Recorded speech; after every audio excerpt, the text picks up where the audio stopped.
राम, जय गुरुदेव, जय हनुमान। मैं शुभ्रा भारद्वाज फिर एक नए उपाय के साथ आपके समक्ष फिर आई हूँ मैं।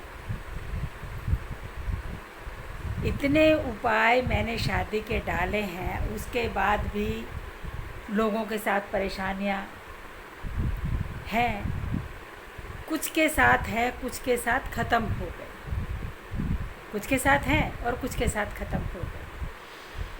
अब जिनकी ख़त्म हो गई उनका क्या कारण था, और जिनकी एज इट इज़ रह रही हैं समस्या बेटी और बेटे की शादी को लेकर के, वो कैसे अटकी हुई हैं, ये मैंने पहले भी थोड़ा सा विवरण दिया था। और आज एक नया उपाय आपको देने जा रही हूँ कि कहीं भूले हैं आप, कहीं भूले हैं। जैसे पितृ तो आड़े आ ही रहे हैं शादी विवाह में, अपने पितरों को याद नहीं करना है सबसे बड़ी गलती है। मैं इसको गलती ही बोलूँगी। हालांकि लोग कह रहे हैं कि हम ये पूजा कर रहे हैं पितरों की, ये कर रहे हैं, वो कर रहे हैं, लेकिन तरीका पितरों की पूजा कराने का क्या है वो कोई नहीं जानता। किसी भी कर्मकांडी पंडित को अपने घर बुला लेते हैं और पूजा करवा लेते हैं, या कहीं भी जाकर के पूजा करवा लेते हैं। पितरों की पूजा के लिए कोई एक विशेष दिन चाहिए, विशेष पर्व चाहिए। जैसे हम लोग भी करवा रहे हैं, अभी 10 जुलाई को गुरुधाम पे पितरों की पूजा करवा रहे हैं। तो हमने गुरु पूर्णिमा ही क्यों चुना? गुरु पूर्णिमा इसलिए चुना कि उस दिन प्रत्येक देवी देवता, प्रत्येक पितृगण, प्रत्येक जो जहान में जितने लोग हैं, ब्रह्मांड में जो देवी देवता हैं, वो सब उस गुरु पूर्णिमा को एकत्रित होंगे, सभी अपने गुरुओं के समक्ष होंगे। इसलिए हमने ये चयन किया कि इस दिन अगर पितरों की पूजा पिंडदान करवा दिया जाए तो सबके कार्य बनेंगे। और मुझे आशा ही नहीं है, अभी तो पूर्ण विश्वास है कि जो लोग हमारे यहाँ पहुँच रहे हैं, जो यज्ञ में पहुँच रहे हैं, उनका कार्य निश्चय ही तौर पे बनेगा ही बनेगा। दूसरा क्या है कि लोग अपनी कुलदेवी को नहीं जानते और कुलदेवी को भूले भी बैठे हैं। कुलदेवी को जब याद करते हैं कि जब या तो उनकी अष्टमी या नवमी को पूजा करते हैं, नवरात्रों में याद करते हैं। हमेशा अपनी कुलदेवी का आह्वान करना, हमेशा पूजा करते समय अपने कुलदेवी का नाम लेना बहुत ज़रूरी होता है, लेकिन लोग लेते नहीं हैं। अभी मैं आपको कुलदेवी की ही चीज़ बता रही हूँ। हालांकि मैंने कुलदेवी का बहुत बार वीडियो डाल दिया। 2 साल पहले भी मैंने एक वीडियो डाला था कि जिनको ये नहीं पता कि कुलदेवी कौन है हमारी, क्योंकि बहुत सारे लोगों को नहीं पता कि हमारी कुलदेवी है कौन। कहते हैं कि हमारे कभी कुलदेवी हुई ही नहीं। ऐसा नहीं होता, हर कुल की कुलदेवी होती है, क्योंकि कुल को बढ़ाने के लिए वही है। क्योंकि जब कुल बढ़ेगा, जब परिवार बढ़ेगा, वंश बढ़ेगा, जभी तो उस देवी की मान्यता होगी, जभी तो उस देवी को तुम लोग पूजने जाओगे। जिनके कुलदेवी है वो कुलदेवी की तस्वीर के आगे ये पूजा करना जो मैं बताने जा रही हूँ। जिनके कुलदेवी नहीं है, अब लोग कहेंगे हमारी तो कुलदेवी का पता ही नहीं है कुलदेवी कौन है, उनके लिए मैं विशेष चीज़ बता रही हूँ। थोड़ा सा वीडियो लंबा हो जाएगा, माफ़ी चाहती हूँ, क्योंकि कई चीज़ें ऐसी अटकी हैं लोगों के बीच कि मैं खुद इन चीज़ों से हैरान हूँ कि लोग कहाँ हैं और क्या कर रहे हैं। मुझे खुद परेशानी होती है ये जान करके। हालांकि जो भी मैं निस्वार्थ सेवा करती हूँ, जो भी मेरे से लोग जुड़े हुए हैं वो मुझे जानते हैं। मैं उन लोगों से बात भी करती हूँ और कमेंट्स का जवाब भी देने का भरसक प्रयत्न करती हूँ कि मुझे जवाब देना चाहिए, क्योंकि दुनिया में परेशानियाँ हैं और किसी से मैं कुछ लेती तो हूँ नहीं, ये सबको पता है। जो मेरे से जुड़े ये सबको पता है कि ना मैं कोई मेरी रजिस्ट्रेशन फीस होती है, ना मुझे मेरे गुरुदेव ने कह रखा है। लोग कई गुरु का नाम लेकर के कहते हैं कि हमें गुरु का आदेश है कि कुंडली देखो तो कुछ लेना, किसी को कुछ बताओ तो कुछ लेना। गुरु ऐसा कोई आदेश नहीं देता। गुरु हमेशा ये कहता है बेटा भला करो, जितना तुमसे भला हो सके, जो तुम्हारे पास ज्ञान है वो ज्ञान लोगों तक तुम पहुँचाओ। हमें हमारे गुरु हमेशा ये शिक्षा देते हैं। और मैं मानती हूँ, जहाँ तक सभी गुरुओं को मैं नतमस्तक होकर के प्रणाम करती हूँ, क्योंकि सभी गुरु अपने शिष्यों को यही कहते हैं। ये तो गुरु का एक बहाना लेकर के कहते हैं लोग कि हमारे गुरु ने कही है कि किसी की कुंडली देखना, ये देखना। हमारी नॉमिनल सी फीस है। जो लोग परेशान हो वो पैसे कहाँ से देंगे? चलिए उपाय की तरफ चलते हैं। बातें तो बहुत होती है, लेकिन इतना वक्त नहीं होता है कि हम बातें किए जाएं और वीडियो लंबा करते जाएं। हमें इससे कोई मतलब नहीं होता है। आपका मन करता है तो आप हमें सब्सक्राइब करें, आपको हम अच्छे लगते हैं और हम भी आपसे बहुत प्रेम करते हैं, आप भी हमसे बहुत प्रेम करते हैं। वीडियो को सब्सक्राइब कर लिया करो, लाइक कर लिया करो और कमेंट्स में जय श्री राम लिख दिया करो, ताकि आगे लोगों को पता चलता रहे कि कहीं ये चीज़ है। मैं मेरे नंबर हमेशा देती हूँ डिस्क बॉक्स में, तो मुझसे आप संपर्क कर सकते हैं। मेरे कोई लोग नहीं लगे हुए हैं कि वो लोग फ़ोन उठाएंगे, ये उठाएंगे। मैं बिल्कुल सामान्य जैसी हूँ, आपके सामने हूँ, वैसे ही मैं आपको प्रत्यक्ष में देखने को मिलूँगी। मैं ऐसी ही हूँ।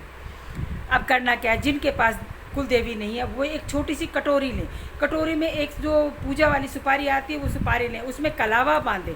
कलावा बांध करके उस कटोरी में उसको स्थापित कर दें और ये स्मरण करते जाइए कि हम आपको ही हमारी कुलदेवी मान रहे हैं। ठीक है, उनके तिलक कीजिए, उनके नैवेद्य, पुष्प, मिठाई, अपने फल फ्रूट जो भी आप चढ़ाना चाहते हैं चढ़ाएं। ये कार्य आपको अभी गुप्त नवरात्रि आ रही है 26 तारीख को, 26 तारीख से कार्य प्रारंभ कर देना है। जो उपाय बताऊंगी वो 9 दिन के अंदर अंदर आपको कर लेना है। किसी भी दिन करिएगा, कर लीजिएगा, लेकिन कुल देवी जिनके पास नहीं है वो आप 26 तारीख को बिठा सकते हैं ये करके। फिर उनके ऊपर उनसे आप प्रार्थना करें, अपने नाम और गोत्र का नाम अवश्य लें कि हम इस गोत्र के हैं और हम नहीं जानते कि हमारी कुल देवी कौन है। देखिएगा, हो सकता है कि आपको कहीं दर्शन भी हो। मैं नहीं कहती पक्का कि आपको दर्शन होंगे, कोई न कोई देवी के दर्शन हो सकते हैं। और वहाँ आप एक घी का शुद्ध, अगर आपके पास गाय का घी है तो वो करिए, वरना घर से भी आप घी बना करके और घी बना सकते हैं पूजा के लिए, कुल देवी के लिए। वरना कोई बात नहीं, आप तिल के तेल का भी जला सकते हैं, सरसों के तेल का भी जला सकते हैं। जो आपको इजी वे से जो चीज़ मिल जाए उससे दीपक करिए। हर भगवान खुश होता है, उनके समक्ष एक दीपक होना चाहिए। धूप बत्ती कीजिएगा, ठीक है, एक कपूर जलाइएगा। सामग्री में आपको लड़के की शादी करवानी है, लड़के की शादी अटकी हुई है तो लड़के की शादी में आप माता रानी को पीली साड़ी चढ़ाएंगे। ध्यान दीजिएगा, बहुत धीरे धीरे बोल रही हूँ, पीली साड़ी और सारी टोटल सुहाग की सामग्रियाँ। चूड़ी जरूर रखिएगा आप लाल रंग की। और लड़की की शादी के लिए कर रहे हैं तो लाल साड़ी और चुनरी दोनों में ही रखी जाएगी। चुनरी लड़के की शादी में भी रखी जाएगी, लड़की की शादी में भी रखी जाएगी, चुनरी दोनों में ही रखी जाएगी। माता को प्रसाद के अंदर आप हलवा बनाएं, हलवे के अंदर गुड़ डालें। शुद्ध देसी घी का आप हलवा बनाएंगे, हलवे में गुड़ डाल करके बनाएंगे, शक्कर या चीनी नहीं डालेंगे। आप गुड़ डाल करके हलवा बनाएंगे, माता रानी को भोग लगाएंगे। ये तो आप सब लोगों को पता है कि किसी भी भगवान को एकदम गरम गरम भोजन अपन नहीं लगाते हैं, थोड़ा सा ठंडा करके लगाते, क्योंकि अपन नहीं खा पाते तो भगवान कैसे खाएंगे। इसलिए ध्यान से सुन लिया, वो आप अर्पित करें, अपने बच्चे का नाम ले। ये कार्य माता कर सकती है, भाई अपनी बहन के लिए कर सकता है, लेकिन शादीशुदा अगर बहन है वो अपने भाई और बहन दोनों के लिए ये नहीं कर सकती है, क्योंकि वो दूसरे वंश की हो चुकी है, इसलिए वो नहीं कर पाएगी। लड़कियों को कुल देवी का नहीं लगता है, उस वंश के लड़कों को ही कुल देवी का लगता है। लेकिन लड़कियां कुंवारी हैं, जब तक अपने पिता के पास है, जब तक ये कार्य उनको कुल देवी के समक्ष ही ये करना होगा और उनको ये सब चीज़ें चढ़ाएं। जब आपका कार्य बन जाता है, जब ये साड़ी, सुहाग की सामग्री, ये सब आप एक जगह समेट करके रख दीजिएगा।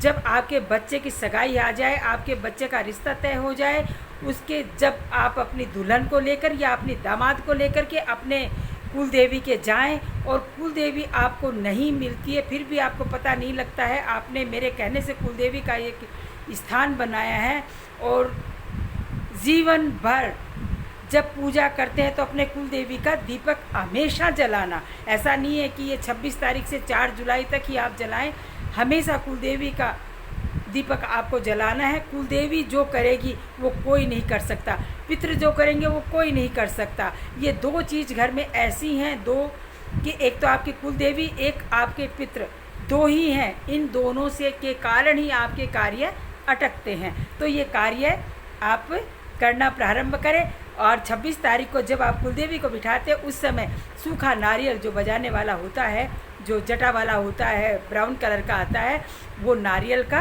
प्रसाद भी लगाएं। लेकिन ऐसा है कि जो प्रसाद आपने बनाया है वो बाहर किसी मनुष्य को ना दें, अपने घर के लोग खाएं, जिनकी शादी होनी है उन बच्चों को खिलाएं।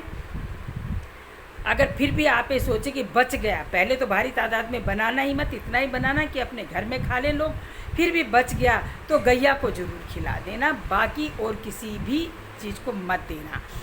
वीडियो बहुत अच्छा बनाए, ये उपाय करके देखिएगा, आपका कार्य न बने तो बताइएगा, लेकिन बहुत ही विश्वास के साथ कीजिएगा। अगर मेरा उपाय कर रहे हो, किसी औरों के भी उपाय कर रहे हो, तो मेरा उपाय मत करना, ये मैं साफ कहती हूँ। एक साधे सब सदे, सब साधे सब जाए। मैं बार बार एक ही बात कहती हूँ, किसी भी एक इष्ट बनाइए, एक भगवान बनाइए, उसी की आप आराधना कीजिए। ऐसा नहीं है कि आज हनुमान जी आ गए, कल शिव जी आ गए, कल ब्रह्मा जी आ गए, परसों माता पार्वती आ गई, नरसों कान्हा जी आ गए। इष्ट एक बनाइए, पूजा सबकी कीजिए, पूजा सबकी कीजिए। जब आप कुलदेवी पर एक ये कार्य करें तो गणेश गजानन का आह्वान जरूर करिएगा, क्योंकि गणेश जी के बिना कुछ नहीं है। ठीक है, आगे फिर आती हुई एक प्यारा सा उपाय लेकर के आप लोगों के लिए गुरुदेव के आशीर्वाद से आऊँगी और फिर एक अच्छा सा उपाय बताऊँगी। इसी के साथ जय श्री राम, जय गुरुदेव, जय हनुमान।